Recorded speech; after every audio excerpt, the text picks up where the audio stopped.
유태인들은 자녀를 교육할 때 다른 사람과의 교제를 나누면서 어떤 처세를 해야 되는지 자주 교육을 잘 가르쳐 주는데, 그 교육 방법 가운데 하나가 어떻게 하면 좋은 사람과 친구가 되고 교제를 나눌 수 있을까, 세 가지로 사람을 평가해 보라고 얘기를 하는 거죠.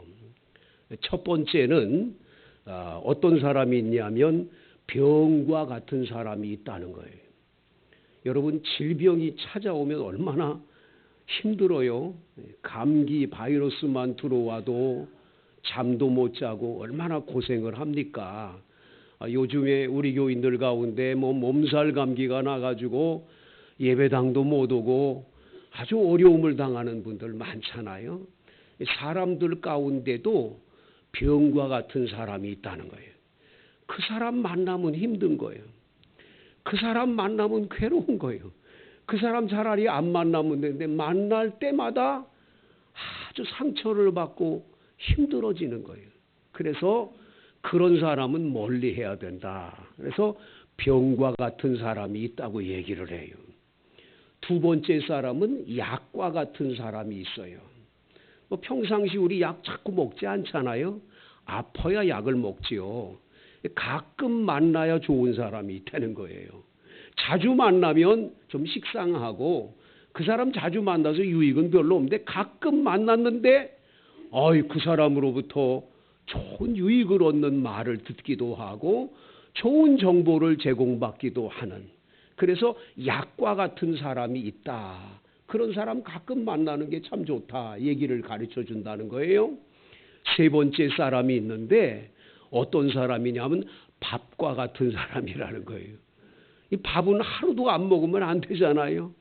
자주 만나야 되고 그 사람 안 만나면 이게 참 불편한 거예요. 그 사람 꼭 그냥 한 번씩은 만나야 되고, 못 만나면 전화라도 꼭 해서 아주 친한 친구가 돼야 될 사람이 있다는 거죠. 그래서 이 유대인들은 끊임없이 뭘 얘기하냐, 사람을 이렇게 사귀어봐가지고 이 사람은 이게 병과 같은 사람이네, 이건 좀 멀리 해야 되겠다. 이 사람 좀 약과 같으니까 가끔은 좀 만나야 되겠다. 세 번째 가서 밥과 같은 사람이면 자주 만나서 아예 친한 친구가 되는 게 좋다. 이걸 유대인들은 가르쳐 준다고 그래요. 여러분, 우리 인생길 걷다 보면 우리 주변에 친구나 가까운 이 이웃들이 많이 있어요. 근데 그들 가운데서 내 삶에 진정 유익된 사람은 몇 명이나 될까? 그런 얘기가 있어요. 어떤 교회를 다니든 교회에 다니다가 상처받는 일이 있거든요. 그래서 교회 안 나와야 되겠다, 교회 나갈까 말까, 막 이런 고민에 빠지는 일들이 꼭 생긴다는 거죠. 그런데 그 교회 안에 아주 친한 사람들이 6명 정도만 있으면 교회 안 떠난다는 거예요. 그 교회에 그냥 머물러 있는다는 거예요. 근데 왜 자꾸 떠나냐? 그렇게 가까운 친구가 6명 정도가 없는 거예요. 자, 지금부터 한번 세보세요. 누가 있는지, 몇 명이나 되는지 한번 세보세요. 여러분, 한 6명 정도는 꼭 가까이 내 속사정을 이야기해주고 기도해줄 수 있는 사람을 꼭 여기서 만나시게 되기를 간절히 바랍니다. 자, 이 디모데후서라고 하는 이 성경, 이 디모데후서는 바울 사도가 로마의 감옥에 갇혀서 지금 이 편지를 쓰고 있어요.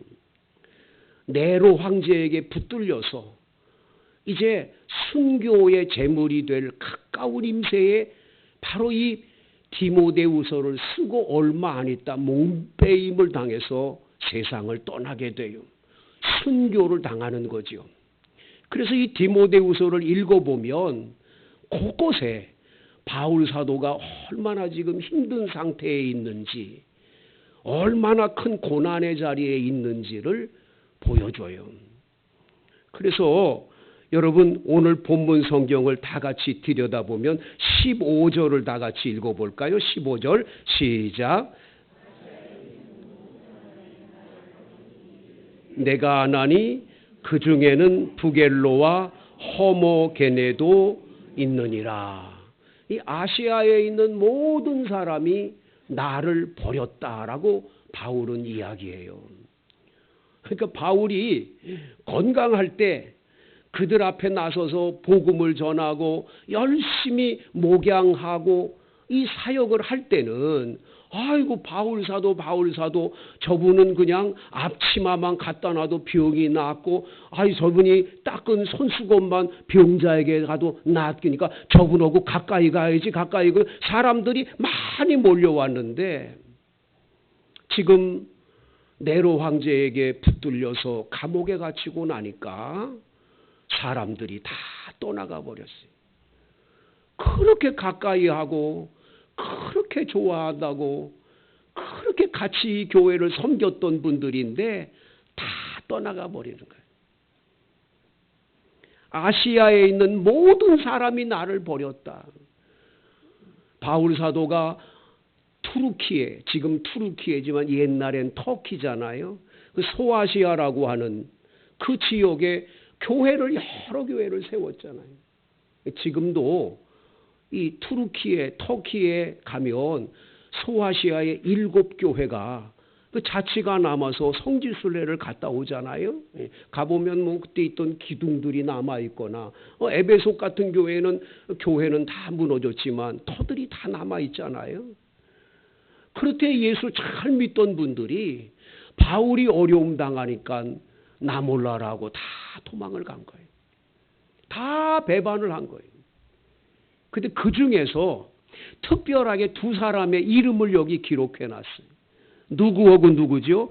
그 중에는 부겔로와 허모게네도 있느니라. 두 사람의 이름을 특별히 여기 적어 놨어요. 왜 이 두 사람의 이름을 적어 놨을까? 성경학자들은 세 가지 학설을 얘기해요. 첫 번째, 사람들을 선동을 했다는 거예요. 이 두 사람이. 바울 사도 저거 다 틀렸다. 사도 바울 따라가지 말자. 저 사도 바울 가까이 가지 마. 가까이 갔다 우리도 다 당하니까 하지 마. 그리고 사람들의 선동을 해서 바울 사도를 반대하는 세력들을 만들어 가지고 다 도망가게 만드는 그 주동자가 바로 이 두 사람이었을 것이다 라고 하는 게 첫 번째 학설이에요. 두 번째 학설은 이 두 사람은 사도 바울이 에베소 교회에 있을 때 오른팔과 왼팔처럼 정말 사도 바울을 위해서 헌신하고 충성했던 사람이에요. 믿을 만한 거였지요. 이 사람들만은 내 편이다. 이 사람들만은 정말 나하고 하늘나라 갈 때까지 같이 할 사람이다 하고 믿었던 두 사람이었는데 그 두 사람이 바울 사도를 떠나버리는 거예요. 배반을 하는 거예요. 배신을 하는 거죠. 그래서 두 사람의 이름을 썼을 것이라는 게 두 번째 학설이에요. 세 번째 학설은 다른 게 아니고 이 두 사람은 아마 사도 바울이 에베소 교회에 있을 때 장로님들로 세워진 사람들이 아니었을까. 중직자로 세운 거죠. 여러분, 교회의 중직자라는 건 무거울 중자를 써서 중직, 무거운 직책을 감당하는 분이 중직자예요. 근데 이 무거운 직을 담당해야 될 이 두 사람이 하루아침에 바울이 어려움 당하니까 그냥 배신하는 거예요. 언제 그랬냐고. 바울 사도를 완전히 배신하고 떠나갔다는 거죠. 아무튼 바울은 지금 너무너무 지금 마음에 큰 상처와 아픔을 겪고 있는 것을 보게 되지요. 저는 그 배우, 영화 배우 가운데 그 김보성 씨라고 까만 안경을 쓰고 딱 나와서 의리 그런단 말이에요. 정말 의리 저렇게 자꾸 떠드나.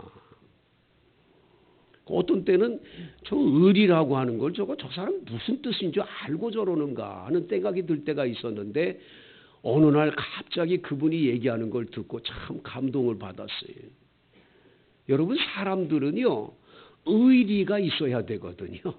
네? 근데 이 의리가 없는 사람이 많아 보면. 오를 의자에 다스릴 리자를 쓰는 오리, 의리라고 하는 이 단어. 사람이 마땅히 지켜야 할 도리고 신의를 지켜야 될 그런 도리를 말하는 거잖아요. 근데 의리가 없는 거예요. 그래서 어떤 목사님이 너무 화가 나니까 배반하고 돌아가는 그 교인들을 향해서 그랬대. 깡패들도 의리가 있는데 어떻게 의리가 없습니까? 그랬대. 그래서 내가 그 얘기를 듣고 많이 웃었어. 영어로 이 로얄티라고 하는 단어가 바로 이 의리거든요. 근데 이 로얄티는 두 가지 단어가 똑같이 이게 발음이 똑같은데 큰 대문자로 R자라고 하는 대문자로 로얄티 그러면 이건 왕궁에 있는 왕족들을 말할 때 특별한 왕궁에 있는 왕족들을 말할 때 로얄티 그럴 때 R자를 써요. 그런데 이 로얄티 똑같은 단어인데 L자를 쓰면 L. 영어 단어로 L자로 앞에 로열티라고 하는 것을 쓰게 되면 의리를 얘기하는 거예요. 근데 이 의리는 어떤 걸 말하느냐? 어떠한 일이 있어도 절대로 변하지 않는 그 마음으로 상대편과 같이 붙어 있을 때 쓰는 거예요. 무슨 일이 좀 생겼다고 이게 왔다 갔다 하고 배신을 하고 그러지 않는 거예요. 그런데 오늘 여기 나와 있는 이 두 사람, 이 부켈로와 허목에는 그렇지 않았다는 거예요. 바울 사도가 어려움 당하니까 언제 받느냐고 그냥 떠나가 버린 거예요. 너무 가슴이 아픈 이야기지요. 그런데 여러분, 참 놀라운 일은 16절에 보면 놀라운 이야기가 하나 나오는데 같이 읽어볼까요? 원하건대 주께서 오네시보로의 집에 긍휼을 베푸시옵소서. 그가 나를 자주 격려해 주고 내가 사슬에 매인 것을 부끄러워하지 아니하고. 바울 사도가 다들 바울 사도를 버리고 돌아가고 부켈로와 허목에는 아예 그냥 배신을 하고 너무 큰 상처를 받고 있는데 그 중에 오네시보라고 하는 이 사람이 그 어려움 당하고 있는 바울에게 찾아와서 격려를 해줬다는 거예요. 힘을 북돋아 줬다는 거예요.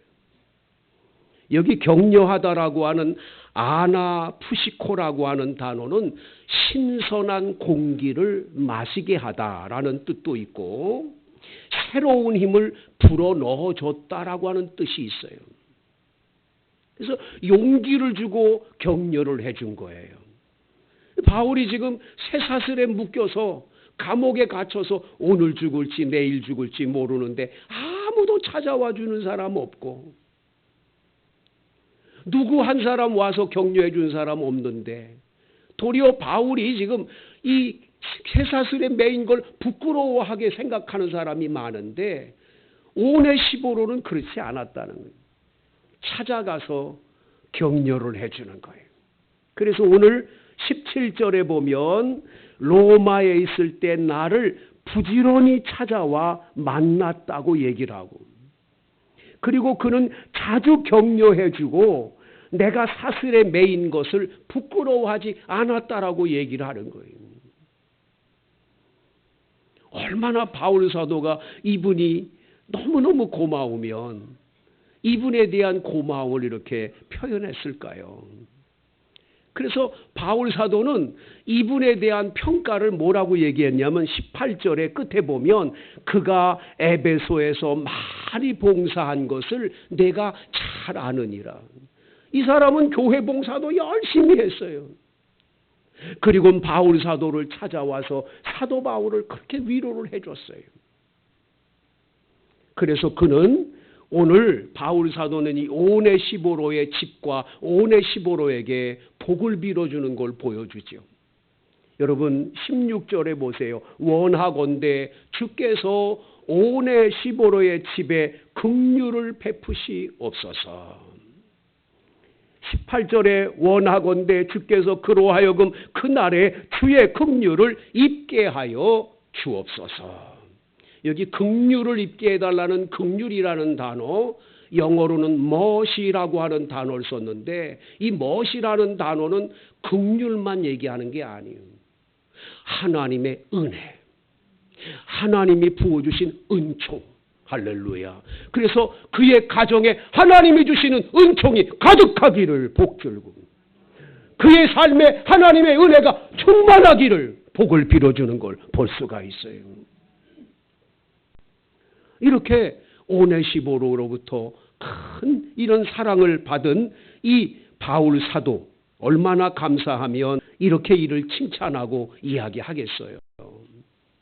사랑하는 성도 여러분, 여러분 가운데도 인생길을 걸으면서 힘들고 어려움을 겪을 때 곁에 있는 친구들이 다 떠나가 버리고 같이 하질 않는, 정말 내가 어렵다고 남들이 나 욕한다고 같이 욕해주면서 떠나버릴 때 얼마나 배신감이 들고 기가 막힌 상황이 됩니까? 그렇게 가까웠던 사이였는데, 그래서 어떤 말을 하느냐면 내 입에 먹던 거를 큰 빼서 넣어줄 정도로 가까웠다고 하는 얘기를 하잖아요.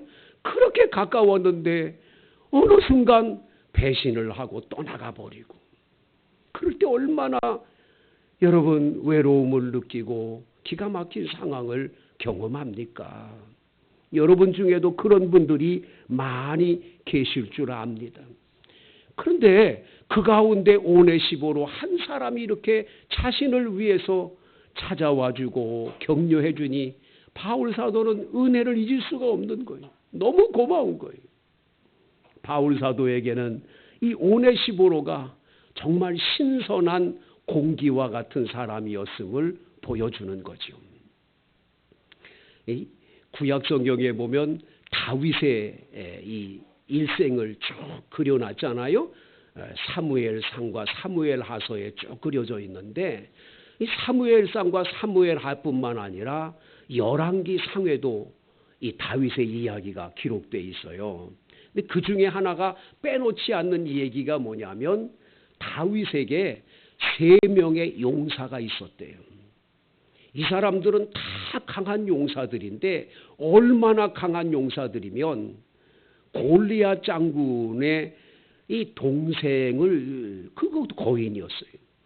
죽이기도 하고, 때로는 혼자서 밭에서 그 적군이 몰려오는데 그들을 다 치는 강한 힘을 가진 능력의 용사들이었어요.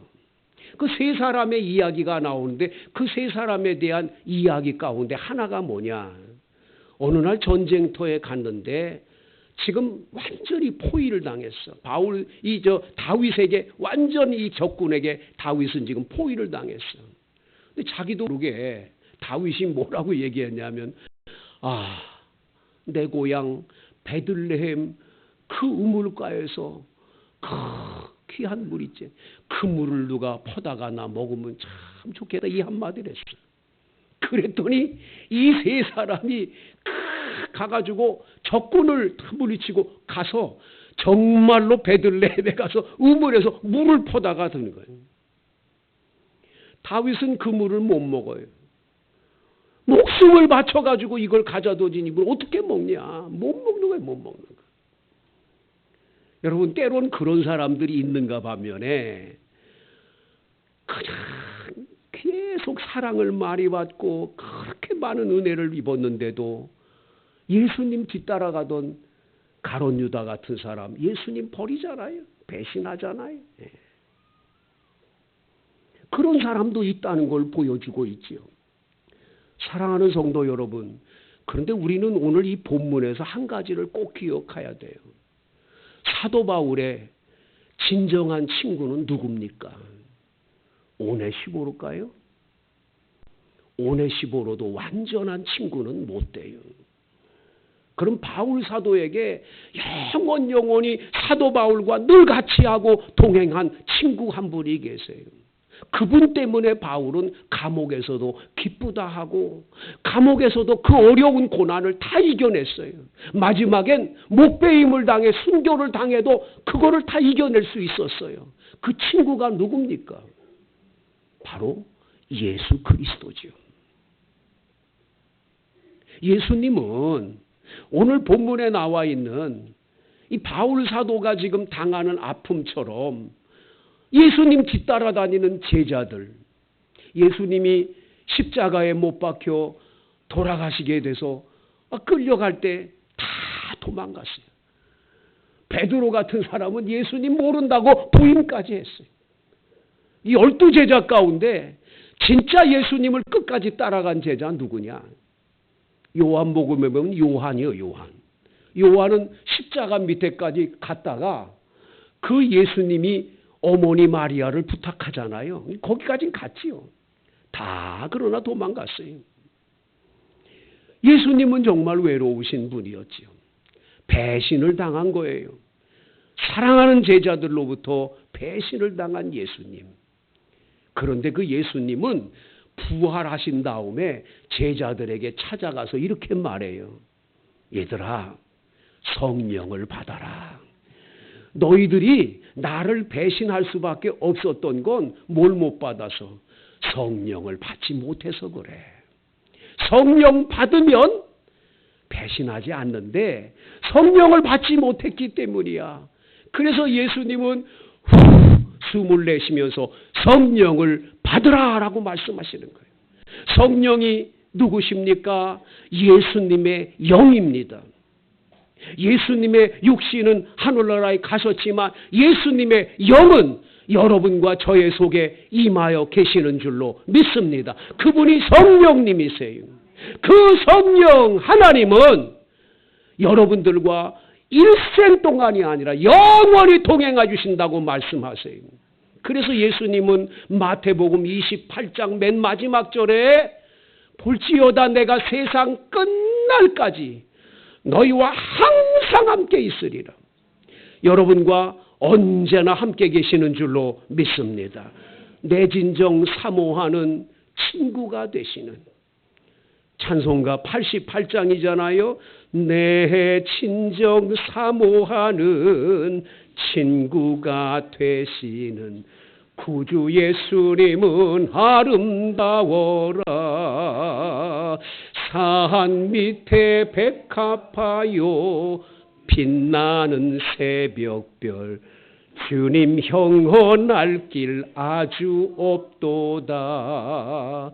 내 마음이 아플 적에 큰 위로 되시며 나 외로울 때 좋은 친구라.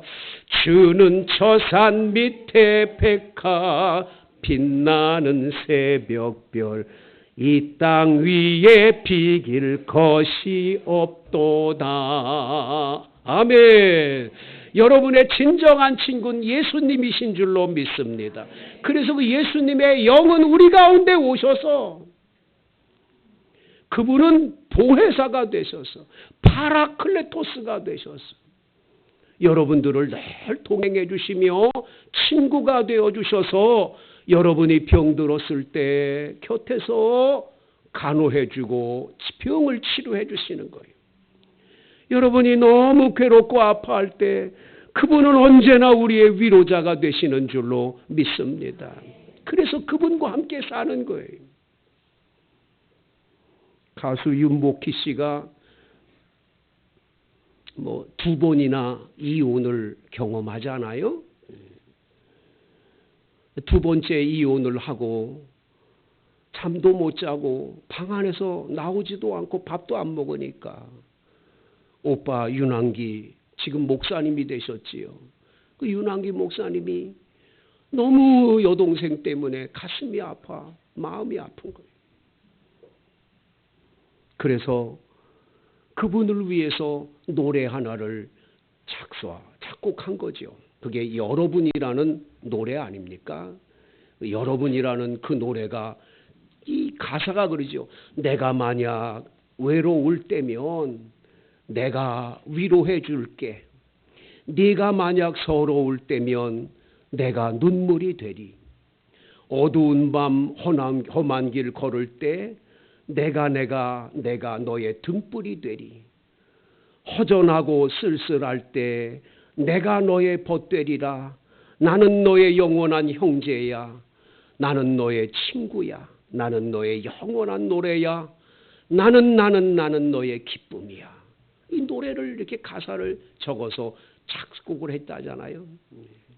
그런데 이 노래를 나중에 서울의 국제 가요제에 이 사람들이 1회 그거 나갔어요. 거기서 이제 이분이 이 노래를 부르는데 국제 가요제니까 세계 모든 사람들의 가요제니까 영어로 불러야 되잖아요. 윤복희 이 권사님이 하나님을 생각하면서 예수님을 생각하면서 2절을 영어로 이분이 다시 썼어요. 그게 뭐냐? 영어를 제가 번역해 드릴게요. 앞이 안 보이고 캄캄하냐? 그가 말했지. 내가 너의 지팡이니까 나만 잡고 따라와라. 내가 사랑이 필요할 때 내가 말했지. 내가 바로 너의 사랑이 되어줄게. 그러니까 웃고 나를 바라봐. 내가 말해줄 게 있어. 누구나 다 이 길을 걸어가. 그러니까 나를 믿고 어깨를 펴. 여기서 너는 멈출 수 없어. 지금이 시작이야. 길이야. 이 길 하나뿐이야. 우리 함께 이 험하고 아픈 세상을 같이 걸어가자. 그분이 시작이고 길이고 진리이니까. 이 2절 가사의 이 영어 가사는 예수님이 길이요 진리요 생명 되신 그분이 오셔서 얘야 나하고 함께 가자. 너 혼자 아니야. 내가 너와 함께 갈 거야. 우리 교회에 한 청년이 있었어요. 우리 교회 청년이 아니라 한 여자 성도였어요. 우울증이 왔습니다. 살고 싶지가 않았어요. 항상 문을 열고 아파트 베란다에 가서 뛰어내릴 생각만 가졌어요. 언제 뛰어내릴까? 그러다가 돌아오고 그러다가 또 나가서 떨어서 죽을 자꾸 그 생각만 나는 거예요. 죽고 싶은 생각밖에는 더 이상 나는 게 없는 거예요. 그러던 어느 날 새벽이었습니다. 이분이 일어나서 또 베란다로 가서 몸을 던져 죽어야 되겠다는 생각으로 꽉 차서 베란다로 갔어요. 그 순간 저 멀리 원당반석교회 십자가가 보였습니다. 그리고 하늘에서 음성이 들려왔어요. 사랑하는 딸아, 죽으면 안 돼. 내가 너를 얼마나 사랑하는데. 아무도 내 마음 몰라주고 너 힘들고 어려워도 나는 언제나 너와 함께 있지 않니? 죽으면 안 돼. 힘을 내거라. 앞을 내려다보는데 어떤 분이 한 분이 가는데 성경책을 옆에 끼고 새벽 기도를 가고 있는 겁니다. 주님은 말씀하시는 거예요.